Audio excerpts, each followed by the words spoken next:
Hello বন্ধুরা, কেমন আছো তোমরা সবাই? তোমরা সবাই অনেক অনেক ভালো আছো আর আমরাও ভালো আছি। তো আজকে হচ্ছে রবিবার আর এখন বাজে হচ্ছে দুপুর 12:30। এখন থেকে আমি আজকে আমার ভিডিওটা শুরু করছি। 2-3 দিন না শরীরটা একদম ভালো লাগছিল না আর মনটা একটু খারাপ খারাপ ছিল, সেই কারণে আর ভিডিও বানাইনি। মাঝে 2 দিন ভিডিওও দিইনি। কালকে ভিডিও দিয়েছি আর আজকে তো ভিডিওটা শ্যুট করছি। আজকেও ভিডিওটা যাবে না, একেবারে আবার কালকে থেকে কন্টিনিউ ভিডিও যাবে, ভিডিও করব, ভিডিও যাবে। আর এই যে রিহুবাবু এখন জল খাচ্ছে বসে বসে, আর ওদিকে রান্না বসিয়ে দিয়েছে। বাইরে আজকে এত সুন্দর হাওয়া দিচ্ছে না, কি বলবো। ফ্যান চালানোর দরকার পড়ে না, মানে যদি একা থাকে তাহলে ফ্যান চালানোর দরকার পড়ে না, কিন্তু যেহেতু রিহু আছে ওই জন্য ফ্যানটা চালাতেই হয়। মানে হাওয়াটা তো সবসময় দিচ্ছে না, মাঝে মাঝে আসছে, কিন্তু এত সুন্দর হাওয়া আছে। কদিন তো মানে বলতে গেলে লু চলছিল, গরম হাওয়া আসছিল বাইরের দিক থেকে। আর কালকের থেকে দেখছি বেশ ঠান্ডা একটা হাওয়া, সারাদিন হাওয়াটা চলছে, বেশ ভালো লাগছে। বৃষ্টি হওয়ার কথা আছে, হয়তো এটা কোনো দিকে বৃষ্টি হচ্ছে, সেই দিকেরই ঠান্ডা হাওয়া। তো একটু স্বস্তি পাওয়া যাচ্ছে এখন। মাঝে তো 44 ডিগ্রি অবধি টেম্পারেচার হয়ে গেছিলো, গরমে থাকতেই পারছিলাম না, হাঁসফাঁস করছিলাম কদিন। তো এখন এই 2 দিন ধরে একটু ঠিক আছে, মানে অতটা গরমে হাঁসফাঁস করছি না, গরম লাগছে কিন্তু আগে থেকে একটু কম। তো যাই হোক, চলো রান্না করছি সেটা তোমাদের সঙ্গে শেয়ার করি। আজকে হচ্ছে শুধু চিকেন আর ভাত করবো। ভাত বসিয়ে দিয়েছি, প্রায় হয়ে গেছে, চিকেনটা কষাচ্ছি, আলুটা সব ভাজা হয়ে গেছে। ভেবেছিলাম সকালবেলা যে মানে যখন রান্না শুরু করবো তখন থেকে ভিডিওটা শুরু করব, কিন্তু তাড়াহুড়ো করে রান্না করতে গিয়ে সেটা আমার আর খেয়াল নেই। তো চলো তোমাদেরকে দেখিয়ে দিই। এই যে এখানে দেখো চিকেনটা বসিয়ে দিয়েছি, মানে কষা হচ্ছে। আর এখানে যে আলু ভেজে রেখেছি, আর ওদিকে হাঁড়িতে হচ্ছে ভাত। ভাত নামানোর সময় হয়ে গেছে প্রায়, আর মিনিট 5 করে ভাতটা নামিয়ে দেবো।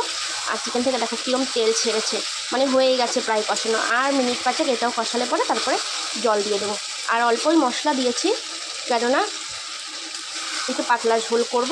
আর এই দেখো একটু না সলিড মাংস এনে রেখেছি, এই যে এটা ফ্রিজে তুলে দেবো এখন পকোড়া বানানোর জন্য। সবসময় তো আর থাকে না ঘরে, হয়তো বিকেলের দিকে একটু কিছু খেতে ইচ্ছা করলো মাঝে মাঝে, বাইরে থেকে তো রোজ রোজ কিনে খাওয়া যায় না এই গরমের ভেতরে। তো বাড়িতে একটু হালকা পাতলা মশলা দিয়ে বানিয়ে নেবো, সেই জন্য এনে রেখেছি। তো এটা এখন ফ্রিজে রেখে দেবো। আর এই যে দেখো কষানো কিন্তু প্রায় হয়েই গেছে। আর এদিকে হাঁড়িতে রয়েছে হচ্ছে ভাত, কালকের ভাত জল দিয়ে রেখে দিয়েছি, ওটা আমি খেয়ে নেব। আর রিহুকে আর ওর বাবাকে গরম ভাত দিয়ে দেবো। তো হয়ে এসছে কষানোটা। আর রান্নাটা পুরোপুরি আর শেয়ার করবো না, একেবারে রান্নাবান্না হয়ে গেলে তারপরে আবার তোমাদেরকে দেখিয়ে দেবো। তো সন্ধে হয়ে গেছে, আর সন্ধেবেলা বানাবো ভাবছি একটু চিকেন পকোড়া।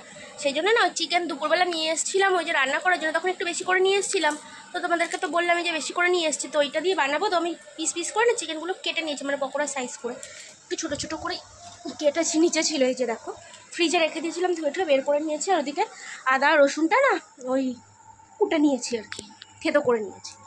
আর ওই সব কিছু কিনেই নিয়ে এসেছি। এখন লবণটা নেব আর গোলমরিচের গুঁড়োটা নেব। বেশি ঝাল দেবো না, বেশি ঝাল দিলে তাহলে রিহু আর খেতে পারবে না। তো লবণ, এই যে লবণের প্যাকেট কাটতে হবে, নাইলে আর হবে না। এই গোলমরিচের গুঁড়োটা নিয়ে নিই। আর চিকেনটা ভালো করে আর একবার একটু ধুয়ে নেব, ঠান্ডা হয়ে আছে তো নর্মাল জলের মধ্যে একটু দিয়ে নেব। আর কদিন ধরে না জামা কাপড় কিছু কাচা হচ্ছে না, সকালে ঘুম থেকে উঠতে লেট হয়ে যাচ্ছে, জামা কাপড় মেলারও জায়গা পাচ্ছি না দড়িতে। কি আর করা যাবে, কালকে সকাল সকাল উঠে জামা কাপড়গুলো কাচতে হবে আগে। আর বৃষ্টি হওয়ার কথা আবার শুনছি, যদি বৃষ্টি হয় তাহলে তো হয়ে গেল, আর জামা কাপড় টাপড় কিছু কাচা হবে না। তো দেখা যাক কি হয়। আর এখন আমি ঝটপট করে চিকেনটা ম্যারিনেট করি, আর তোমরা দেখতে থাকো। এই যে চিকেনটা নিয়ে নিয়েছি, এইবার এর মধ্যে হচ্ছে এই যে আদা রসুন বললাম না কুটে রেখেছি, সেটা দিয়ে দিচ্ছি। তো এর আগে যেদিন চিলি চিকেন বানিয়েছিলাম সেদিনও কিন্তু এরমভাবেই আমি ম্যারিনেট করেছিলাম। তোমরা তো যারা দেখেছো, পুরনো বন্ধু যারা আছো তারা তো অবশ্যই দেখেছো, আর যারা নতুন বন্ধু আছো তারা তো দেখোনি। তো দেখো এই যে আদা রসুন, এটা পেস্ট দিলে অতটা ভালো লাগে না, এরকমভাবে দিলে আমার বেশি ভালো লাগে খেতে। আর এইবার দেবো হচ্ছে একটু সয়া সস, অল্প করেই দিয়ে দিলাম, বেশি কিন্তু দিইনি। আর এবার দেবো হচ্ছে গোলমরিচের গুঁড়ো, ব্যাস একটু বেশি বেশি দিলাম। আর এবার আন্দাজ মতো লবণ দিয়ে দেবো, ব্যাস আর দেবো না। এবার এটা দিয়ে ভালো করে মেখে নেব, নিয়ে তারপরে আমি কর্নফ্লাওয়ারটা পরে এটার সঙ্গে মিক্স করবো। আগে থেকে কর্নফ্লাওয়ার দিয়ে দিলে না ভালোভাবে মাখা যাবে। তো মশলাটাকে ভালো করে আমি মাখিয়ে নিই এর সঙ্গে।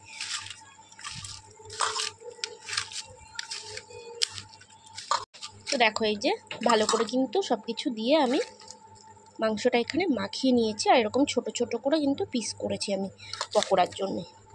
তো এবার কিন্তু কর্নফ্লাওয়ারটা দিয়ে দেবো। আর আমি যেহেতু এক হাতে মাখছি আর এক হাতে ফোন ধরে আছি, তো ওই জন্য কর্নফ্লাওয়ারটা ঢেলে নিয়ে আবার যখন মিক্স করবো এটার সঙ্গে তখন আমি তোমাদেরকে দেখাচ্ছি। কেননা নাহলে আমি এই হাত দিয়ে যদি ঢালতে যাই তাহলে পুরো কর্নফ্লাওয়ারটাই এটা হয়ে যাবে, মানে নষ্ট হয়ে যাবে। আর যেহেতু চিকেনের এসব লেগে গেলে তো ওটা নষ্ট হয়ে যাবে, অনেকটাই ওখানে রয়েছে, পুরোটা তো লাগবে না।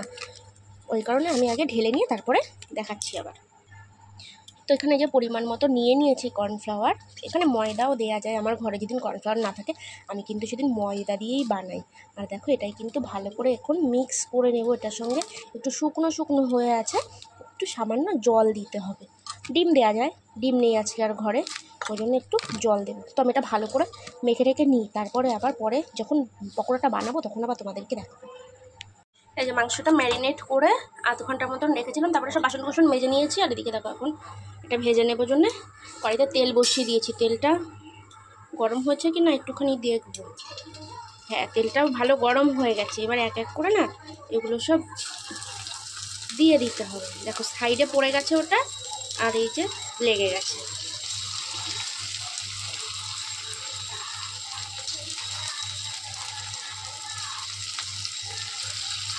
এখন ভাবছি দুপুরবেলা যখন আমি ওই চিকেনটাকে কেটে কুটে রেখেছিলাম সেই সময় যদি এটা ম্যারিনেট করে রেখে দিতাম তাহলে খুব ভালো হতো,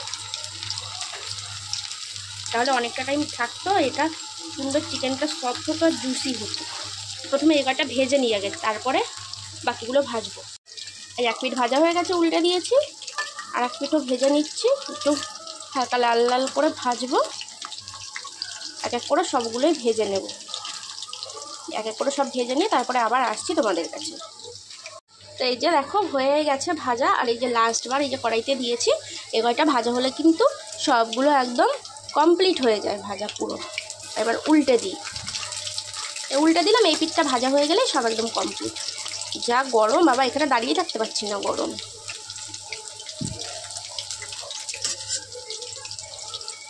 তো ব্যাস হয়ে গেল।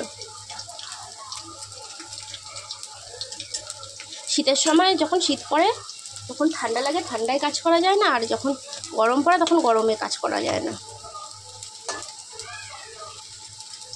তো ব্যাস হয়ে গেল।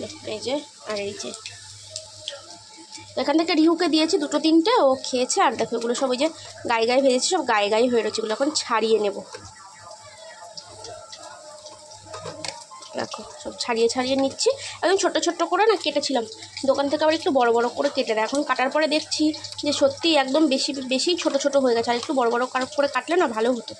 তো যাই হোক, কী আর করা যাবে, কোনোদিন তো নিজে হাতে কেটে এরকমভাবে করিনি। আজকে করলাম, আজকে বুঝে গেলাম যে এইভাবে ছোট ছোট করে কাটা যায় না, একটু বড় বড় করে কাটতে হয়। মানে দুটো একটা কাটা হয়েছে বড়, দুটো একটা হয়েছে ছোটো, সেই জন্য এই সমস্যা। তো এই যে হয়ে গেল ভাজা। এবার বাসন কোসনগুলো মেজে নেবো, ব্যাস তাহলেই হয়ে যাবে।